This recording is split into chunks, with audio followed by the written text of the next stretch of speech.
Welcome to Your Redemptive Birth, the birth story podcast where we hear directly from women who have journeyed from medicalized births to natural ones.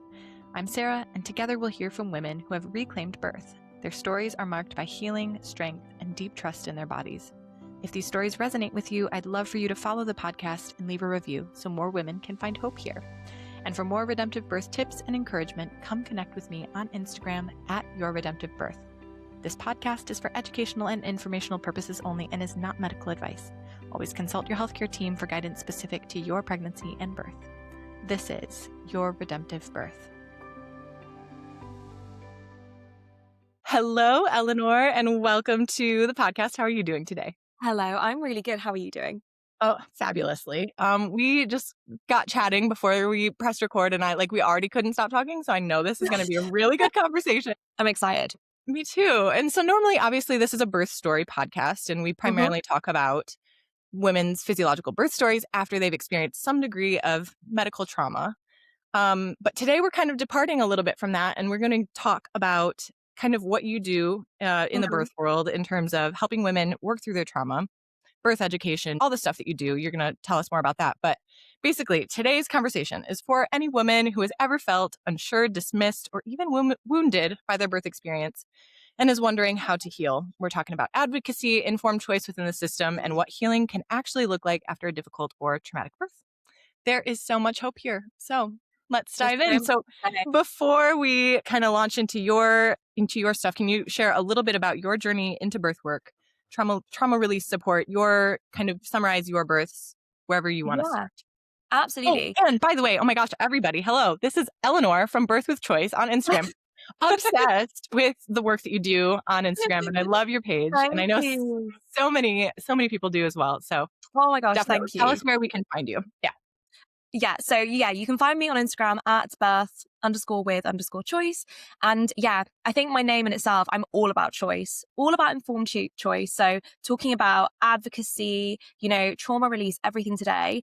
I am so here for it. Like, we're going to talk for ages. I know. Right. So in answer to your question, so before I became a mum and I had my own pregnancy experiences, I really just saw birth as something to endure, something to just get through so that I could have a baby, it's the trade-off that you make. You kind of have a traumatic time, but you get a baby. And you know what? That all changed. It changed when I became pregnant and when I experienced loss and when I had a real, first-hand experience with the maternity system. That alongside supporting family members who'd had really, really rocky pregnancy birth experiences. So when I talk about my birth experiences on paper, you probably think, absolutely not. Like, no, how can that be a positive birth experience? And it really just comes down to how I felt throughout the entire thing. So we're going to get into that in a bit. But when I talk about my births, they were really positive, but by no means was that luck in any way, shape or form. They were so very close to being traumatic experiences both times around. And I really would describe it as like standing in the sun just before you get burnt. Like, I was so close. But the reason they weren't was because of me. Like, that was the reason they weren't. So I really did go into my births expecting the reality of the maternity system, which is exactly what I got. So I was never blindsided because, to be perfectly honest, my expectations were so low that I could only be surprised. So really, all that stood in the way of me and the birth experience that I really hoped and wanted so deeply to have was how I choose to go into it. So I literally became sort of birth with choice before I had my babies. So my first was a little boy. So with my son, I accepted an induction, and I now look back and I have to not think about my birth too much because I'm like, why? Why did you do that? But at the same time, like, I would say I was like 80% prepared for that birth. Hypnobirthing had been like it had become me. Everything. I was listening to positive birth stories all the time, so I know the value in them. I just did everything I could to stack the odds, in my favor. And when I accepted the induction, I knew what I was getting myself into. And there was this little voice in me, that instinct, and I was like, no, actually, this is okay. Like, this is okay. So I went along with it, knowing now I didn't need to, because I was just I was in early labor anyway. Yeah. But it was a really, really positive experience.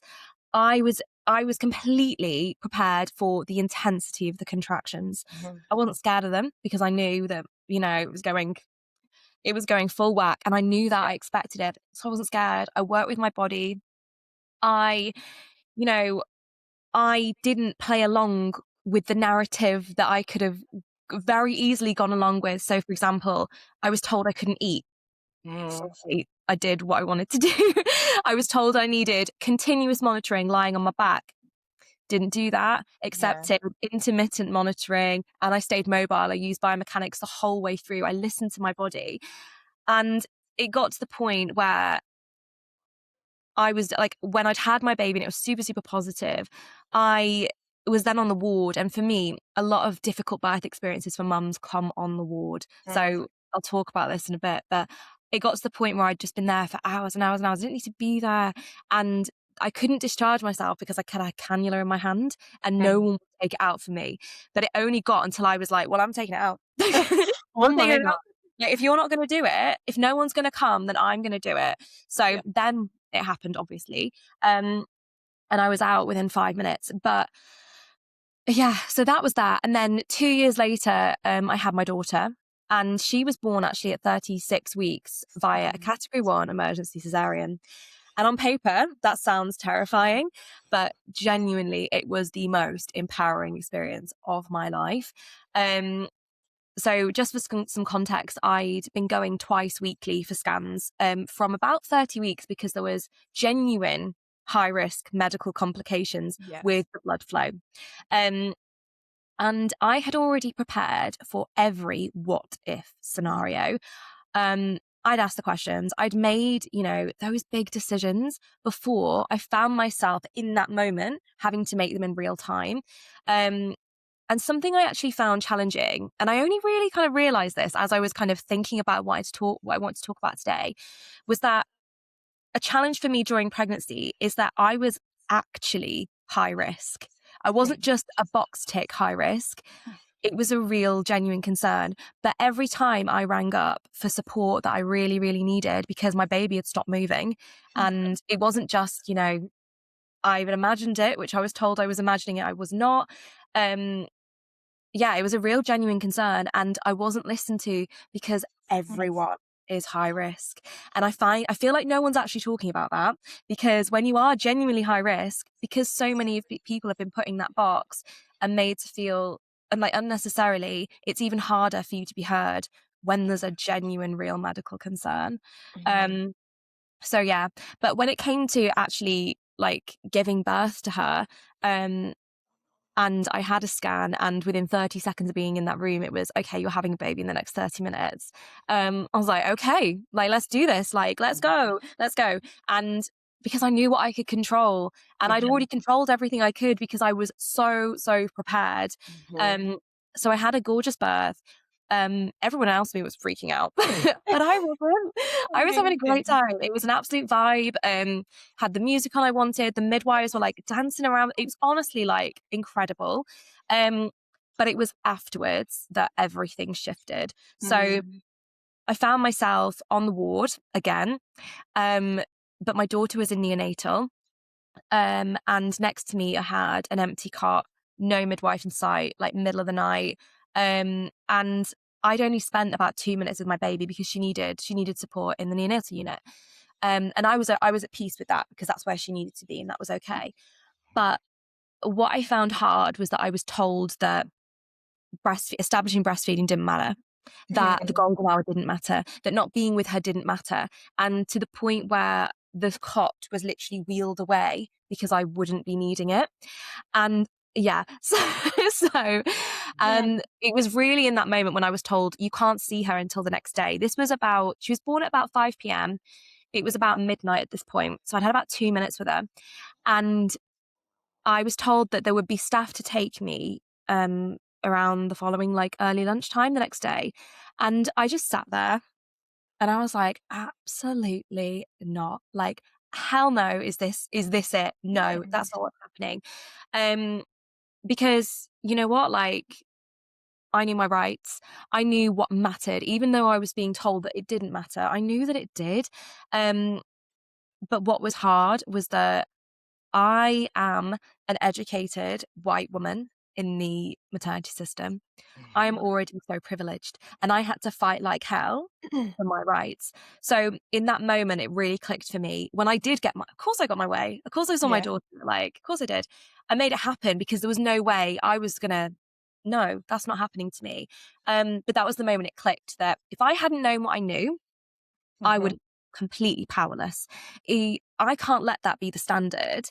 Something has to change. And really, what it comes down to is your birth isn't just that day you meet your baby, it's something you carry with you forever and ever. So now, when I look back at my births, I realize that actually what they gave me, even though on paper they weren't, might not seem very empowering, I learned that even when I had no control, I took it anyway, that I trusted myself completely and that my voice deserved to be heard. And even if no one was listening, I just spoke louder until I was. Yeah. So I took so much power from those experiences, and all of that I then channeled into Birth With You. So that's how I got here. Yes. And Birth With You is your offering on your like your Mm. course that you offer Oh, women. sorry. Yeah, you're right. Yeah, it is. Yeah. Birth with Twins, I mean. No, Yeah, I but get it. then into Birth With You. Yeah, you're right. But yeah, went into Birth with Choice and now Yes. into Birth With You. Yeah. Yes. Amazing. Well, thank you for sharing your stories. And you know what? That is so, so important for women to know that though, of course, this is a page for women who really desire to have Mm, physiological births, ultimately, the most important thing is that you are the decision maker at every yeah. little junction point, at every little, micro choice that happens throughout Mm, your pregnancy. You are the decision maker. And as long as you stay the decision maker, really, it can feel powerful. It can feel like, because you went into that C-section knowing that it was the right thing. You weren't, yeah. when some women go into C-sections, their intuition is telling them, no, this isn't right. And then they do it anyway. The Yeah. difference is when you are so well informed and you are so aware Mm, of why it's happening, that there's no, oh, I'm not being tricked into this. No, this isn't just in my head. Like, yeah. you actually understand why it's happening. And I think that that's Yeah. so important. Yeah. Yeah. Absolutely. But I think that Yeah. what that kind of comes back to as well is it wasn't in the moment that I knew that it was the Right. right decision. It had been Mhm. built up over weeks and Right. appointments. Like, there had been so much time before that for me to come to that choice and that decision. And I think that's Mhm. something that people don't realize needs to happen first. It doesn't happen when you give birth, Right. it happens months, months, months, months before that. Right. Yep. And that is what we mean when we say, like, make informed decisions. Well, you can't make an informed decision about something you don't know about or have understand or have Right. spent time thinking and researching about. Mm, And yeah, so that's why it's so important to, like, I was thinking of this little cake analogy earlier this morning. Like, women think that the most, like, when they're preparing for their births, they're like practicing birth affirmations and breathing techniques and birth positions, and there's nothing wrong with that. There's nothing wrong with that, but it's mm. like those are the sprinkles on the cake. Like, Yeah. the Yes. first we got to bake the cake, and the cake is you learn about birth physiology. You understand how it works best, what supports it to work its best. Yes. And then you learn about, okay, well, if I'm choosing to give birth in the hospital, what is that going to look like? Like, what are the interventions that are going to be offered to me? What's routine? Yeah. What might actually be necessary? Mm. Understanding true birth emergencies. And what's really Yes. frustrating is that women seem to have this idea that birth is like this wild, unpredictable thing that they have like no control over and like something could go wrong at any second. But the reality is that there It's are like, not. it's not. It's not. No, it's so formulaic in a way. Like, Mhm. it's your body just doing, sorry, I Right. interrupted you. I'm just like, yes. No, no, yes, No, I yeah, keep yeah, going. Yeah, that's it. And that's and it. but like understanding true birth emergencies too is like it it's there are like, actually like really specific things that are Mm, actual genuine emergencies yes. and like actual genuine complications that you should know about. Like, okay, let's know about shoulder dystocia. Let's know about what a prolapsed cord is. Let's know what a Yeah. placental abruption is.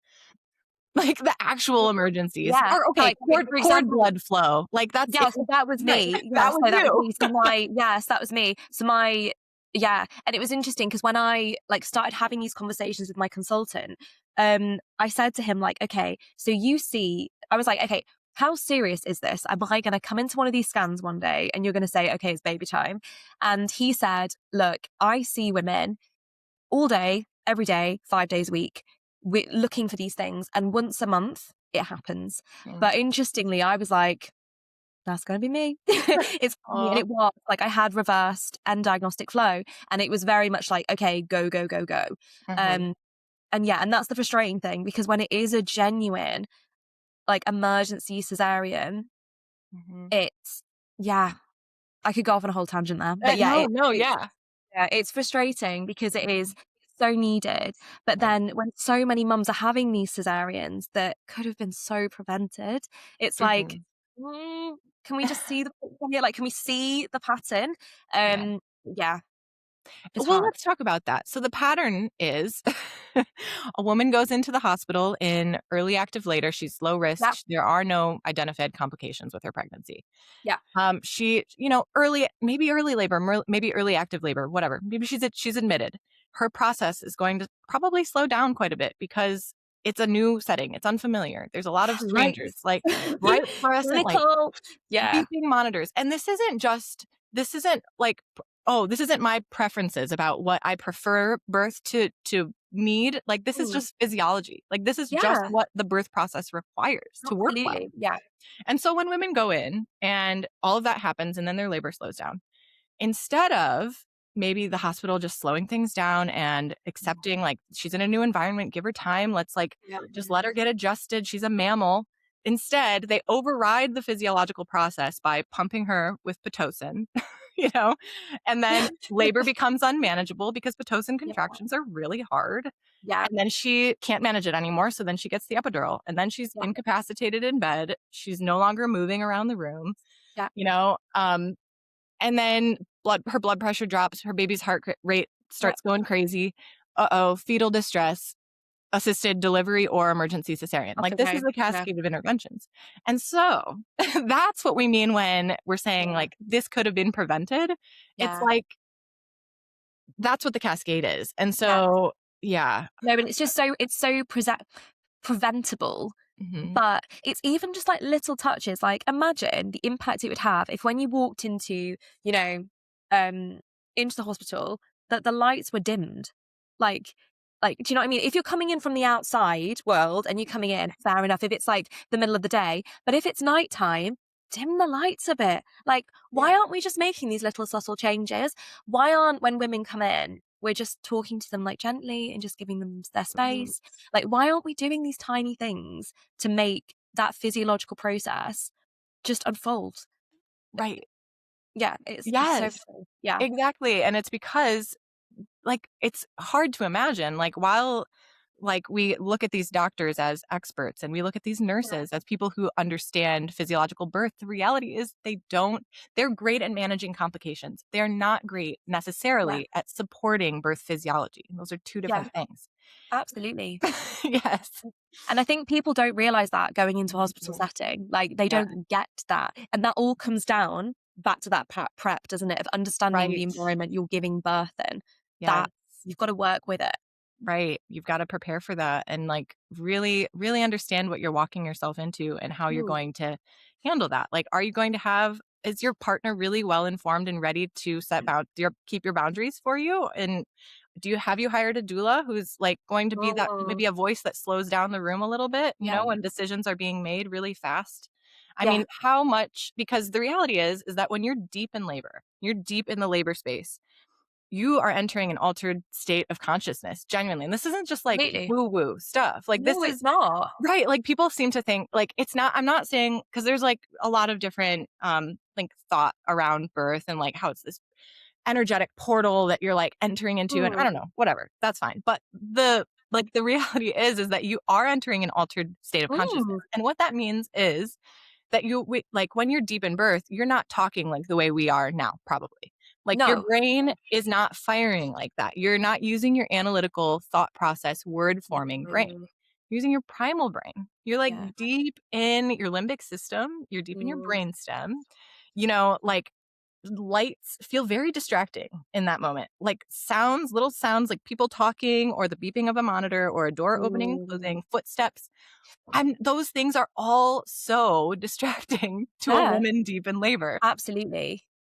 And How different would it be if the hospital environment supported physiology instead of mm, worked against it? But the yeah, reality is that it doesn't, and I don't see it changing, like, by the time whoever's listening gives birth, like, this is no. gonna be a really big systemic change that's gonna have to happen, and it's gonna Mm, take people like us talking about it and women mm, demanding it, and yeah, that's why we're seeing women birth at home. It's because yeah, the home environment supports physiology far better than the absolutely. hospital does currently. Yeah, And so, I don't know, and also so many of the things that are emergencies, like shoulder dystocia, yeah, postpartum hemorrhage, like, that can be handled at home by a yeah. skilled midwife. Like, maybe we should move to, what we mean by informed decision making. Even if a birth doesn't go how you originally hoped it would, it can still end up being a positive birth experience if you have been really thoughtful about informed decision making. You wanna unpack that? Yeah, well, women absolutely can. But I think what we need to kind of do, kind of like rewind first, is to define what we mean by like a good or a positive birth experience. Mhm, Because it's not about necessarily everything going like to plan, um, or avoiding intervention at all costs if they're necessary. And the way I see it is like a good birth is one where a woman feels informed, involved, and respected in the decision making made about her body and her baby. So, for example, like I'm living proof that you can have an emergency mhm, category 1 cesarean birth and feel so empowered, but you can also have a completely natural birth and feel completely dismissed and traumatized. And so I think it's not the outcome, it's how you feel within it. Because really, I think that this kind of idea of control looks more like connection to your choices. So it's not your birth necessarily going to plan. So I've seen it countless times with women, families I've supported. Um, because when a woman and a birth partner and a birth team understands their options and they feel able to ask questions and know that they can say yes or no, everything just shifts. And this informed decision making, these informed choices, turn something that's happening, you know, to you that let's say kind of has to mhm, happen into something you're choosing to happen. Because again, it's not just about what happened, it's about how it felt, like mhm, before, during, and after. So mhm, that ownership doesn't mean everything has to like go your way on paper, how you want, how you hoped and planned it would. But it just means that you were a part of it with all those micro decisions, like you said, at mhm, every step, you were heard and your voice was actually respected and mhm. your choices were actioned. Yes. Yeah, I couldn't agree more. And I think in order to do that, unfortunately, likely your doctor and maybe even your midwife isn't going to give you all of the information you need to make Yeah. like an informed decision. Like, Yeah. so that's why women are turning to Instagram and online, they're trying to figure out, Yeah. okay, well, what is actually necessary then? And that comes through baking that cake of learning about how birth Yeah. physiology works and Yeah. really, really knowing what the interventions are that you're going to be potentially offered and potentially might need. And like Yeah. when you, when you understand what they are, the whole thing shifts. And when you understand that, yeah, you can say yes, you can say no, you can say, I just need a little bit more time to think about Yeah. it. Yeah, everything changes. So, in order to do that, what does it really look like for a woman to take ownership of her birth, even if things don't go according to plan? So, Mm. how do we talk about ownership in birth? I think ownership ultimately can look like questions. So your Mm, voice in the room is heard. So, and it's not just about saying like no to stuff at all. Sometimes ownership can come from saying yes, but mhm, from a place of complete understanding. And saying yes can be just as empowering as saying no, but only, you know, when you've got the full picture and right. you've got that, you can make those informed decisions. And I think it's hard because sometimes people can be like, well, how do I know if it's a proper informed decision? How do I Mhm. know? Because this is what a medical professional has said to me. Mhm. So it really is learning the system so Mhm. you know how to ask, and you know the right questions to ask so Mhm. you can make that decision and know it's the right decision for you in that moment. Yeah, that reminds me also of kind of the classic tool, BRAIN. I'm Yeah. sure yeah. So Yeah. BRAIN is an acronym, BRAIN, and that Mhm. stands for benefits, risks. What's the next one? Alternatives. What? So the Oh, alternatives. benefits, risks, Yeah. alternatives, intuition, Yeah. and what if we Nothing. do nothing? What if we just Yeah. wait? What if we do nothing? Yeah. Okay, so that's a great tool to apply. So, like, let's just do an example. Like, okay, my doctor is scaring me about the risks of shoulder dystocia because we've done growth scans and the baby is Mhm. measuring big and they want to Yeah. induce me at 39 weeks. Mhm. So, let's apply brain. So you can ask, okay, what would the benefits be to inducing right now? What would be the Mhm. benefits of not inducing? Yes. It's yes and no. And Yes I think some and people no. miss that, like benefits of saying yes, benefits of saying no. And I like to apply it to me and to Mhm. my baby because Yeah, it's you, but it's also your baby. So it's kind of like right. four questions in one. It's It a lot. really is, yeah. So what are the Yeah. benefits to you, your baby, and to the doctor? How might it Mm. benefit them? Because that's what Mm. they're thinking about too. Yeah, I love And, that. so, for example, in this specific example, what might the benefits be? Well, you can start the labor process, and, if your baby really truly is big, which most growth scans are off by a pound or 2 in either direction, Yeah. so they're incredibly inaccurate. So what you're doing is, taking a guess really, and then making a Yeah. choice about it. Um, you can induce and, but we have to acknowledge that what are the risks of inducing then? So Yeah. that's the R part. So there are risks to induction, the higher increased risk of a C-section and further Yeah. interventions that weren't wanting or weren't planning for. What are the risks of not inducing? So say you truly do Mm. have a big baby. Okay, well then what are the actual absolute risks of shoulder Absolutely. Yeah. dystocia Yeah. for a bigger baby? And Mm. the reality is that those are pretty low. Go do Mm. your own research, but it's somewhere within like a 5 to 9% chance range. Yeah. So that means over 90% of the time, big babies are born just fine. Yeah. And Yeah. okay, what might increase the risks in the actual birth? So, say you have an induction and then you end up getting an epidural. Okay, now you're incapacitated in bed, not moving anymore. So, like, all of these things confound and compound, Yeah. and you just have to stack them all up and Mm. evaluate, okay, is this the right choice for me? Is it what makes me feel safest, to induce or to wait? Like, Yeah. there's no right or wrong answer, really. It's just about looking at what the actual absolute risks are and then Mm. deciding. And okay, so we've done B, we've done R. Intuition. What is your gut telling you? What are you thinking? I mean, listen Mm. to that. It's a piece of the puzzle, you don't have to make your full decision off of it, Yeah. but like, listen to yourself a little, okay? Yeah. And then A as well. We've missed A out. A, what's The A? alternatives. Alternatives. So What are like, the yeah, alternatives to inducing? And we kind of yeah, unpacked that. yeah, yeah, Waiting would be the yeah. alternative. Waiting, like getting a second opinion.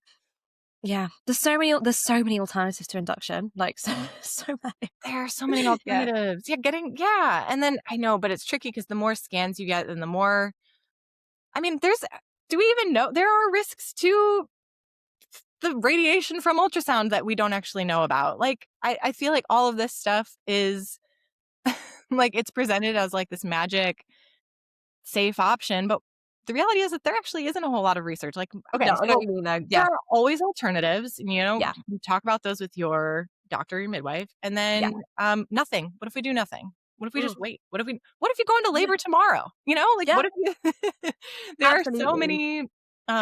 so many different ways that scenario can unfold. I don't know. What do you think about that? Yeah. And I think, yeah, so like as part of like, for example, like as part of all my courses, but with Birth With You, I look at, okay, let's say I've got a module on like, let's say you have decided that an induction is the best thing for you. You've Mhm, decided that. So how do we make it the best birth experience for you? So mhm, it's really understanding everything about it. And I know that it can be done because I did it myself and I had a really positive experience. I didn't need the epidural. And it's not about, for example, like avoiding the pain relief, but it's because I was like, no, I know why my body is Mhm. like going crazy like this. Yes. Mhm. And yeah, I was able to work with it. So I think it is like knowing Yeah. if you say yes to XYZ, okay, well, how can you make that, Mhm. the best experience possible for you and your baby? Yeah. Yes. Okay. Great. I love that. And so maybe it's a little bit beyond the scope right now of our conversation to Mm, fully unpack what the induction process would actually look yeah. like. But that's what we mean when we say like do your research. It's like if you're going to consent to an induction, get on it Yeah. and learn about it and start Understanding. understanding, Yeah. what are the different cervical ripeners they might suggest? What's a Foley balloon? What are the mechanical ways that they might try to open my cervix? Like Yeah. understand all of that so that you're not totally blindsided by it when Mm. it starts to happen to you. Exactly, Yeah. and I think actually when you understand it, it in most circumstances gives you that confidence to realize, actually, I don't need this. Like, if everyone understood induction, the Yeah. induction rates would go down because women would be saying, I don't need that. Like, I don't need it. But because Yeah. we go in willingly, like, and I'm not putting blame on women at all, but equally, I think we do have to, you know, kind of wise up a bit and be like, we're going into the system. We Yeah. need to prepare for it. Like, if we're birthing in the system, we need Yes. to prepare for the system. And that's what we mean by taking ownership, taking Yes. responsibility. So, Yeah. yeah, if you're going to consent to anything, understand it. Like, take responsibility Mm. for learning about it fully. Yeah. Because otherwise, what are you making a decision about? You're making a decision based on fear? Like, that's not a Yeah. good place Yeah. to choose from. And that's not informed And either that's not because that is a informed. survival mechanism at best, Mhm. isn't it? You're Right. getting through it. Yeah. Yeah. You're not actively being the choice maker at each Mm. little decision post. You're just, Yeah. it's happening to you. Um, all right. Let's go on to when birth doesn't feel so good. So many women walk away from birth feeling confused, disappointed, traumatized. How do you help women make sense of those feelings? So I think the first thing to start off with is actually knowing that I see them. Like I see you and I see the Mm, parts of your birth that have not been fully heard. Because so many mums will like tell their birth story, but they've never actually been heard in their truth. Um, and they've often shared the version that feels acceptable or the version that doesn't make other people feel uncomfortable. Um, or when they kind of minimize how frightened and traumatized they actually were or are still. mhm, Um, but they don't, talk about the part where they felt scared or out of control or like something didn't feel right.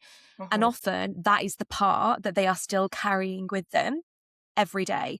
Um, because very quickly, I think when people talk about their births, their like difficult experiences, the conversation just, and I feel like I can already like hear my eyeballs rolling. It's like the conversation already just goes to, oh, well, your baby's healthy. Like, that's all that matters. Like, it's all that mm, matters. At least you're both here. It's over now.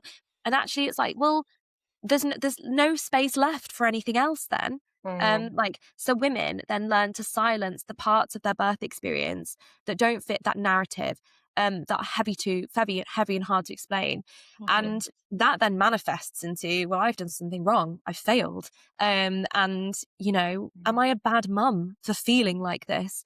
yeah, And yeah, and I think that's where I always begin by just letting them talk, letting them, say their story without trying to fix anything, yeah, without analyzing, without jumping in and, reassuring.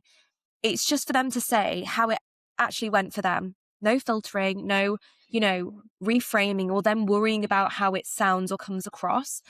So I think to be heard without judgment, without mm, interruption, and without someone trying to like kind of tidy up and be like, well, maybe they did this because of this. Maybe, yeah.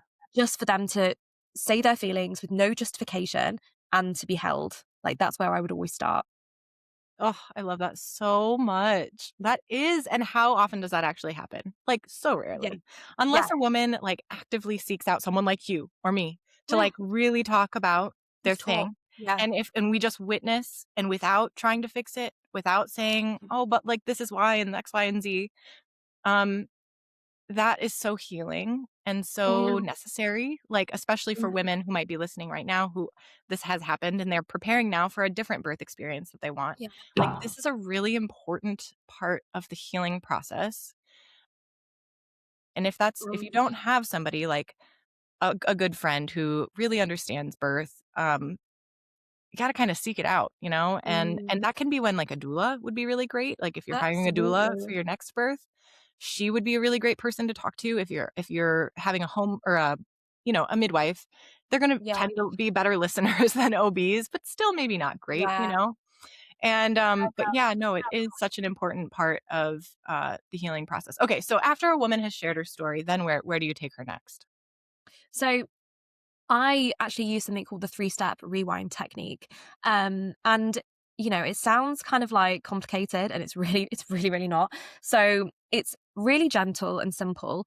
And it's neural rewiring, essentially, is what it is. And Yes. that's through deeply guided relaxation. And it basically just helps anyone. I work with mums who've experienced birth trauma, but it could equally be a partner, a midwife, Mhm. like an OB. It could be anyone or any kind of trauma, anything, any Mhm. unwanted automatic emotional response. So ultimately, what's happening with this technique is that we are helping the brain and the body recognize that the experience is over. And we Mm. do that through the guided relaxation, that it's something that's happened, it's ended, and it's not something that's still happening. Because when we experience something traumatic or really emotionally intense, our brain just doesn't get the chance to actually process and store that experience in our memory. Mhm. So instead of it being kind of filed away as something that has ended and it's in the past, it kind of stays open and it's Mhm. floating around. It hasn't I kind of see it as a filing system, so it hasn't been put away as the past. Yeah. So, which is why so many people, which is why you can be triggered by, you know, just general life experiences, like a photo or something can just bring a sound or a smell can bring it back so vividly Mhm. because it doesn't feel like a memory. It feels like you're actually reliving it. So essentially, with the guided relaxation, with the rewind element, it essentially gently guides you and the brain to reprocess that Mhm. experience as something that is in the past in a safe and controlled way. So it can essentially finally be stored as something that is over rather than something that they're still present and processing. Yeah. And it's done really simply over 3 sessions. It's really contained, it's really structured. And really, when women access this kind of support, it just changes everything Mhm. because they're not losing that experience. They're not forgetting anything. But Mhm. what's happening is they are choosing how they want to move forward with how they feel about the experience. So when they look back at it, they feel how they want to do. They don't feel Yeah.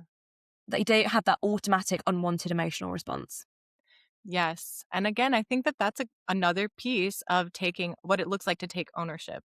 Yes. And Yeah. because it's kind of out there to say this, but we have control over our thoughts, even if it doesn't Mhm. feel like we do. And so doing things Yeah. like this can give us a sense of autonomy over what's going to come and flash into our Mm. brain. And we can Yeah. make the conscious decision every time that it does to say, no, that happened then, that's done now. That is, I mean, and not to minimize it and not to Mm. say, yeah, that it doesn't matter, but that you're right. Like trauma.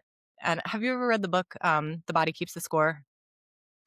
No, That's but a I good have one about trauma. that is on my to be read list, Yeah. but yeah, yeah, It's the same absolutely. thing, Yeah, right? it's the same And thing. and when people understand that when, uh, they're experiencing their birth as traumatic, that's what it means, is Yeah. that it's constantly not constantly, but coming back into their consciousness regularly and to the point where Yeah. it's disrupting, you know, their daily Mm. life maybe, or just disrupting how they're, approaching their next birth maybe. Yeah. Um, Yeah. yeah, so that's really important, but, um, I've heard of if a birth hasn't gone the way a woman has wanted it to. Yeah.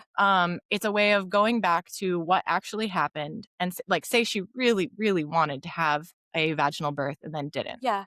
Or like say she pictured in her head her whole pregnancy, she pictured a water birth and that didn't Mm. happen. I've heard of women having, once they have their baby, like this is like they have their newborn. It sounds kind of crazy, right? But they will like quote unquote redo their birth, right? I've So they heard like this. get in the Yeah. tub and they spend some time meditating, getting back into the, as Yeah. much as they can, probably guided by somebody would be good. Like Yeah. getting back into the frame of where they were deep in labor and redoing their birth, quote unquote redoing, and Yeah. like pulling their baby up out of the water and feeling their baby on their chest. And then, Yeah. and it can be just, again, like I think another way to rewire those neural pathways of like, Yeah. this is what it maybe could have been like, not replacing what was, but Yeah. just giving our brain an alternative Yeah. to cling Yeah. to moving forward. I What love do you make that. of that? Have you heard of Yeah. people doing that? I have. I haven't. I don't know anyone who's done it, but I've talked to like a lot of birthy friends about it, and Yeah. they're very aware of it. And I think, yeah, I actually like as you were saying that, I was like, yeah, as like newly postpartum as well, I think that would just be so lovely if you'd really, for example, wanted a water birth, Mhm. you know, to have that and have that moment and just yeah, Mhm. I think that would be really, really healing and quite emotional as well. And it is giving, it's giving an opportunity Mhm. to recognize that it didn't go how you wanted. And that's Yes. okay for you to like grieve that it didn't go how you wanted. Um, Mm. and it's not about like kind of like patching it up. It's like, okay, it's okay to feel that way and to Yes. feel disappointed. Um, so yeah, it's another way of taking ownership, isn't it? Like going, Yeah. I can do this. Yeah, I Yeah. love that. Yeah, I think that I I like what you mean about it's like it's less of a thing of like trying to fix it. It's more of just giving you the Yeah, opportunity to really grieve deep, like fully, you yeah, know? yeah. And I'll just share a little example from my own birth. So I haven't shared my birth stories yet on the podcast, but it's coming soon. Don't worry, everybody, I'm gonna do it. But in Amazing. my second birth, which was an unmedicated hospital birth, um, as I was pushing my baby out, his head was like nearly all the way out. Mhm. And at that point I had told my husband and my mom who were with me, like, I'm pushing, don't tell anybody, because I didn't want the crowd of people coming in. I knew I was safe. I was Yeah. good. And I was like, just, I'm good. Like, I'm pushing, don't tell anybody. That was all I could get out. And so I pushed for like 30 or 40 minutes. And then finally, as his head is like coming out, I just like erupt this like magnificent roar. And of course, they hear it in the hallway. And like a crowd of people floods in. It's like And yeah. yes, yeah, they're You're like, like, come on "Time's in. I mean, I up." couldn't see because I was kind of like, they were all behind me. Yeah. But the OB, and I said, which like this is what I said. I said, "Get this baby out of me," but I wasn't necessarily saying like genuinely pull the baby out of me. I was like working through getting my baby out of me, Yeah. and so the OB came up behind me and kind of like finished pulling him out, and in the moment, I was like so excited, and I pulled my baby up, and everybody kind of stepped away except for my husband. We were able to do that, but I, for a while, really grieved that. I really grieved that Mm, OB pulled him out of me instead of me getting to finish my birth. And it put like it planted a seed of doubt in my head. Like, could I not have done it mm. if that OB didn't pull the baby out? Like, could it? Like, what happened? What went wrong? Like, and then I blamed myself for saying, "Oh, get this baby out of me." Like, so this is just an example. So Yeah. I know women probably experience something like this, and obviously this is like a physiological birth. Like, I went in super late, nothing happened to me, Mm. except for that final moment. And yeah, I think that it's okay, even though of course on paper that looks like a great Yeah. physiological unmedicated hospital Yeah. birth, but there's still a little grieving that had to happen. I had to Yeah. like let myself be sad that I didn't get to finish my own birth the way I had pictured it happening. Yeah. And that's okay. And like there's no need to Yeah. fix it. It's just we just acknowledge that that happened and it is what it Yeah. is. And Yeah. like yeah. Yeah, so just a little encouraging story for anybody Yeah. who might No, be going through thank you something for similar. sharing that though, because I think that is so valid. And I think, yeah, it can be really hard because I think it can almost be even like even more, maybe not all the time, but more challenging to recognize that because if you've Mm, had like on paper this like gorgeous birth experience to mhm. then be like, oh, but this didn't kind of go as I wanted. It Yeah. seems kind of like, oh, but it's not. It's so, so valid. So Yeah. yeah, I love that. And I love that you've like recognized that as well. And you're giving yourself space to be like, yeah, Yeah. it's okay that I'm not happy with that, how that Right. unfolded in that way. Yeah. And a way that I have taken responsibility for that is acknowledging that that's what doctors do. Like I brought myself there to the place where doctors pull babies out of Yeah. women. You know, Yeah. I didn't have a midwife at home for a home birth, and I'm going to talk more about what that birth story was in a separate Yeah. episode. But the reality is that I can take ownership of the fact that, like, even though I didn't necessarily consent to the doctor pulling the baby out, and even though I said, "Get this baby out of me," that didn't equate to actually pull this baby out of me. Does that make Yeah. sense? I It think, makes complete yeah, sense. but Yeah. to acknowledge, like, I chose to go birth there where that's what doctors do, Yeah. So that Yeah. I get what you're happening, saying. I kind of have to take ownership of the reality that Mm, that's what you get when you go there, which I hate to say yeah. that, but like, No, I think that's a really valid thing to say. Yeah. Really valid. well, just to back it up, back to your 3-step rewind technique, Yeah. how you do that with women. What kind of shifts do you see in women after going through that process? Okay. So the shifts I see are actually like they are really quite moving. And often when women, come in, because the first session is basically they just have space to talk about their birth if they Mhm, want to. And then we go through a guided relaxation. The second session, we do the rewindy bit. mhm, And then the third session, we do a little bit of a rewindy bit, but it's more like future mhm, pacing and like reflecting. So in that first session when they're talking about their birth experience and everything that happened, they're obviously usually quite overwhelmed, emotional, triggered, um a lot of emotion, sometimes not, but sometimes there is. um and then after the process, it's just like something is just settled. And I always see it when because I do it all over video call, so on that third session when they come on, I can just see it in them. Like, it's like they're a different person. And like, I've had mums as well, once we've done the rewind bit in the second session, and I kind of like bring them like to more like awareness, and they just can't really speak. They're just like they're like stunned, um, because they don't feel the same anymore. In the space of 40 minutes, they don't feel the same. And it's not in this kind of like forced, oh, I'm just going to be like positive, I'm trying to be positive now kind of way. They genuinely feel different, and they can think about their birth without this like rush of unwanted emotion. They can talk about it calmly, and with clarity, and without feeling like it's completely like consuming them. But it's important to say that the memory of their birth is still there, because that matters. Like, it's still all there for them, but it doesn't have this like emotional grip on them like it used to. It doesn't feel heavy anymore. And I would say for most women, it feels like the weight that they were carrying has been put down. mm, And then they can then go on to through the rest of like into their future without carrying this weight anymore. So yeah. yeah, Oh, it's there's transformational. It's amazing. that really is. It sounds like a really great thing to get the ball rolling. If somebody were to ask me, okay, like, how do I heal from this? And then how do I go on to have a physiological Yeah. birth now? I just start right with, like, okay, just start learning about what true physiological birth is. Yeah. And as you do that, you're going to see, oh, but my birth wasn't supported the way it should have been in order for it to Mm. unfold well.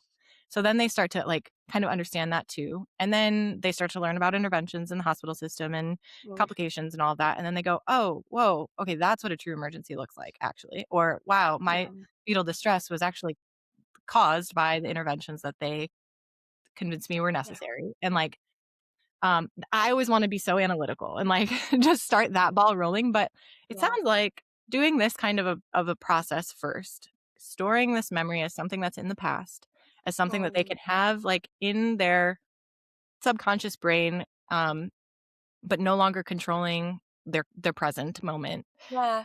It seems like a really grounded, important place to start before or alongside doing all of that other stuff. Yeah. Yeah, for sure. Yeah. Yeah. And I think as well, like, I think they kind of need to go like alongside each other, Mm, because I feel like actually understanding your birth and how things unfolded yeah, can really allow you to like take ownership and like allow you to go, okay, well, this is why XYZ happened. So it yeah. gives you more of that context. It gives you the And context. Yes. then you can kind of process it and, rewire it. So yeah, I love that you've pointed that out because I do think that is really important. Yeah, I think it all is like it all works together. It's all Mm, really important. It all like because the audience that we're speaking to is like somebody who really, really wants to have feel what it feels like to have natural birth and yeah, to have their birth start physiologically. And yeah, it's gonna take all of that. It's gonna take really healing from your birth, and you do the healing by understanding why it happened, yeah. understanding where you consented to it all along the way. Mm, And, yeah, and then just, like, taking ownership and learning about what you can do now. yeah, Yeah, yeah, for sure. absolutely. Okay, well, I have one final closing question for us, and that is, if a woman is preparing for another birth after a difficult experience, how can she move forward without carrying fear and instead step into deeper trust in her body? Mm. I think this is such a good question, Yeah. and I think really, I think it looking at fear and being like, okay, fear isn't a sign that something is wrong. It's a sign that something hasn't necessarily been fully processed yet. Mhm, Um, so I think what I would say is the goal isn't to like push that fear down and be like, no, mhm, cover it up. Because when we do that, it just shows up like even stronger. mhm. And I think the goal is actually to meet it and understand Acknowledge. it and then move through it. So I think that often starts with like going back over, your previous birth, not to like dwell on it, but to actually debrief and process it and Mhm, doing that in the space of someone who is able to hold that space for you. Because if you are hoping to go on and have another birth experience, you can't build trust with your body on top of something that still feels shaky underneath. Like you just mhm. can't do it. Yeah. So once you've acknowledged that and it's been supported, you can then start to rebuild. And it doesn't come from just saying, like, kind of superficially, well, I can do this, like looking at some Mhm, affirmations. It comes from like truly understanding, preparing, and from feeling, safe in your choices. Because that, and to be honest, that is exactly what hypnobirthing is all about. Truly understanding your body. Um, and trust. I think what's important to say with hypnobirthing is that there are some hypnobirthing teachers out there that are very much like, if you just listen to some affirmations and you just like, you know, really hope that you'll have a positive birth, it can be quite toxic, and that's not how it works. You mhm, need to prepare your mind, which is how I see the hypnobirthing. But it's about this trust is about believing everything. It's mhm, not just believing everything will go to plan. It's mhm, about knowing you can handle it when it doesn't go to plan. And that's mhm, a completely different type of confidence. It's not fragile. It's not mhm, like easily rocked. It's really grounded. mhm. And I think when a woman goes into her birth after a previously difficult or traumatic birth, when she feels supported, informed, and connected to her choices, she's not walking into this birth like, trying to avoid fear. She's walking in with this like immeasurable, deeper sense of trust in herself and that inner power that, she never knew existed, ready to meet her baby. So, yeah, Yeah. it's absolutely possible, but you've got to do the work. Yes. Oh, gorgeous. I loved everything you just said. And I also would like to add to that, like, let's get clear about what your fears actually are. If you're Yes. holding a lot of fear, what do you Yeah. have fear about? And if you've given birth before and it was traumatic, it's likely related. So like what Yeah. happened there? Like, okay, I'll use another myself as another example. My first birth, I was so afraid. I had an OP baby, and so I had this story in my head that I just wasn't opening because he was in the wrong position, and I just had this fear in my head, like, I'm not going to open again. I'm not going to open again. And Yeah. I was so scared. That was my fear. That was my biggest fear, is like, Yeah. I'm just not going to open, and I'm going to be in labor for 2 days, and it's going to be so hard, and I'm not going to be able to handle it. Yeah. And so I had to be very clear about that was my fear, and Mm. what was the antidote to that? Well, it was, again, going back and understanding birth physiology, understanding how I could support my body and my baby really well. So, like, for example, because my fear was malpositioning of my baby, I was really intentional about chiropractic care my whole pregnancy. I took Mm. responsibility for ensuring that my ligaments and my body was supple Love and that. open and ready. And I saw a chiropractor almost weekly, by halfway through my pregnancy. So Yeah.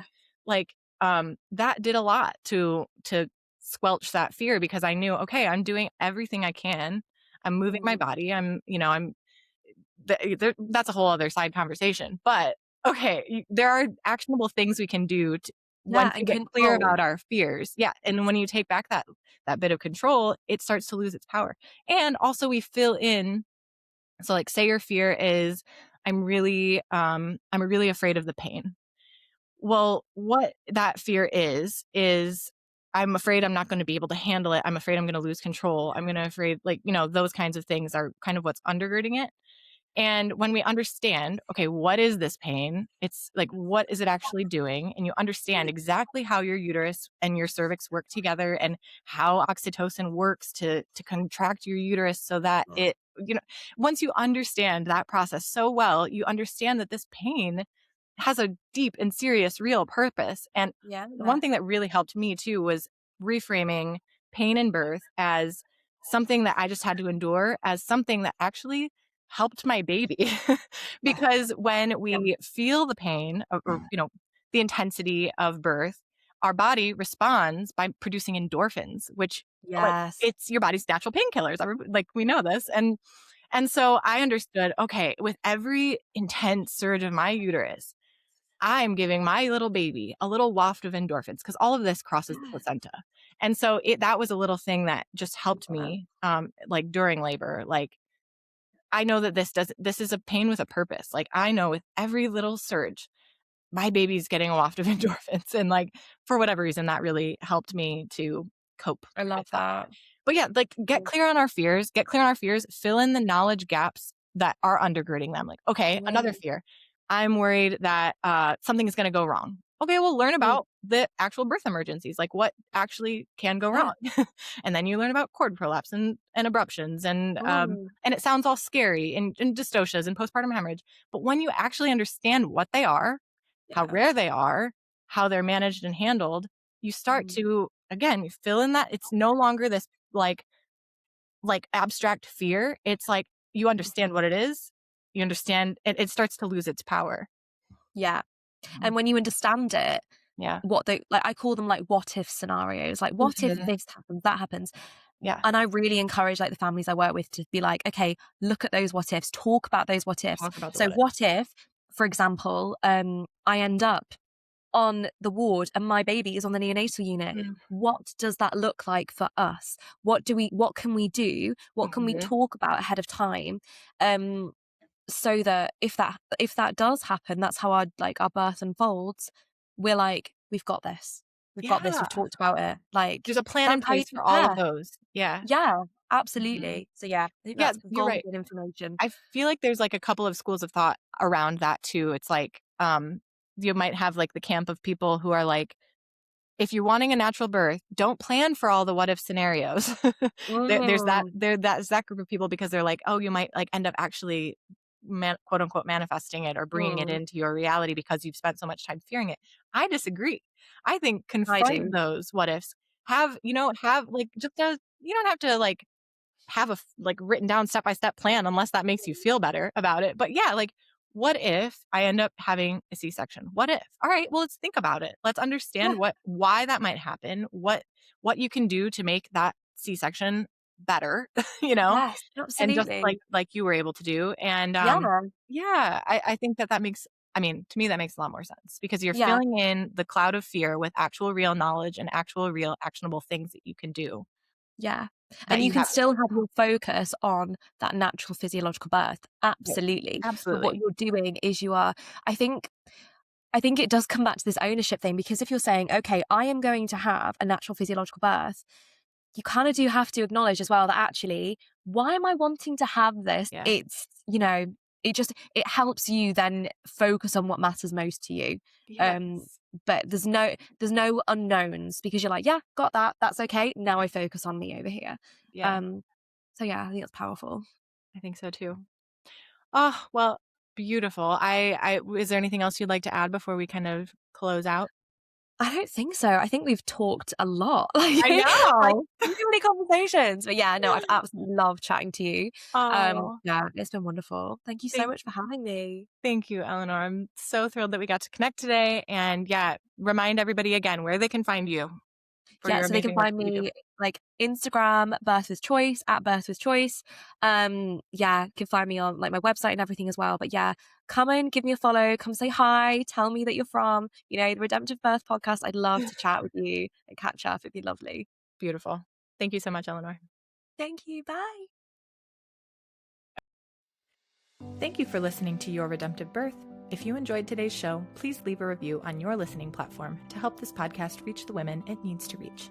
If you have a redemptive birth story you would like to share, please email me at sarah@yourredemptivebirth.com. I would love to hear from you. Let's spread the redemptive birth word together.